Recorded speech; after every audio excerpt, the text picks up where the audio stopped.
ததீசி முனிவர் தியாகத்தின் அடையாளமாக கருதப்படுகிறார். ஏன் என்பதை பற்றி பார்க்கலாம். பாரத தேசத்திலே செழிப்பான சரஸ்வதி நதி ஓடிக்கொண்டிருந்தது. அங்கு பக்கத்திலே ஒரு பர்ணசாலை அமைத்து கொண்டு சிவபெருமானை நோக்கி கடும் தவம் செய்து கொண்டிருக்கிறார் ததீசி முனிவர். சிவபெருமானுடைய கழலடிகளை பணிய வேண்டும் என்பதற்காக அவருடைய கடும் தவத்தை கண்டு கொஞ்சம் அதிர்ச்சி அடைகிறான் இந்திரன். அவன் என்ன பண்றான், நம்முடைய இந்திர பதவிக்கு ஆபத்து வந்து விடுமோ, அதனால் இந்த தவத்தை கலைக்க வேண்டும் என்று ஒரு எண்ணம் கொள்கின்றான். அதற்கு தகுந்த சமயம் பார்த்து கொண்டிருக்கிறான்.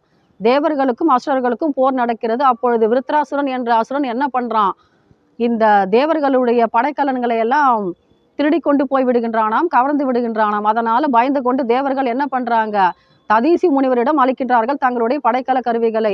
இதை பத்திரமாக பார்த்து கொள்ளுங்கள், தேவையான பொழுது நாங்கள் வாங்கிக் கொள்கிறோம் அப்படின்னு. ஆனா ததீசி முனிவர் என்ன பண்றார், இந்த படைக்கல கருவிகளை வாயிலிட்டு விழுங்கி விடுகிறார். இது இவருடைய முதுகெலும்பின் ஒரு பகுதியாக மாறிவிட்டது. இப்பொழுது அது வஜ்ரமாகவே தோன்றுகிறது. இப்ப இந்திரன் வந்து கேட்கிறானா ததீசி முனிவரிடம், நாங்கள் விருத்ராசுரனை கொல்ல வேண்டும், எங்களுக்கு அந்த ஆயுதங்களை திரும்ப கொடுங்கள்னு கேட்கும் பொழுது இவர் சொல்றாராம் ததீசி முனிவர், என்னால் அதை கொடுக்க முடியாது. ஏன்னா அது இப்பொழுது என்னுடைய முதுகெலும்பின் ஒரு பகுதியாக மாறிவிட்டது. அதனால ஒரு உபாயம் சொல்கிறேன், நான் என்னை அழித்துக் கொள்கிறேன் அக்னியில் இட்டு. அப்பொழுது நீங்கள் என்னுடைய முதுகெலும்பை வைத்து அந்த விருத்ராசுரனை கொன்று விடலாம் அப்படின்னு ஒரு உபாயம் சொல்லும் பொழுது அதை மேற்கொள்கிறான் இந்திரன். இப்பொழுது ததீசி முனிவர் இறந்துவிட அவருடைய முதுகெலும்பை வஜ்ராயுதமாக பயன்படுத்தி விருத்ராசுரனை கொன்று விட்டார்கள்.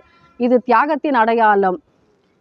மக்களுடைய பாதுகாப்பிற்காகவும் அவர்களுடைய உடைமைகளுக்கு ஏதாவது பங்கம் ஏற்பட்டால் அதை காப்பாற்றுவதற்காகவும் இந்திய இராணுவ வீரர்கள் தங்களை மாய்த்து கொண்டு இந்த இந்தியாவுக்காக தியாகம் செய்யும் பொழுது இந்தியாவின் உயரிய விருதான பரம்வீர் சக்ராவை வழங்குகின்றார்கள் அல்லவா.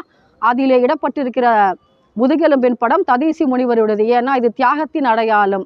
மிக உயரிய விருதல்லவா பரம்வீர் சக்ரா. ஜெய் ஹிந்த்.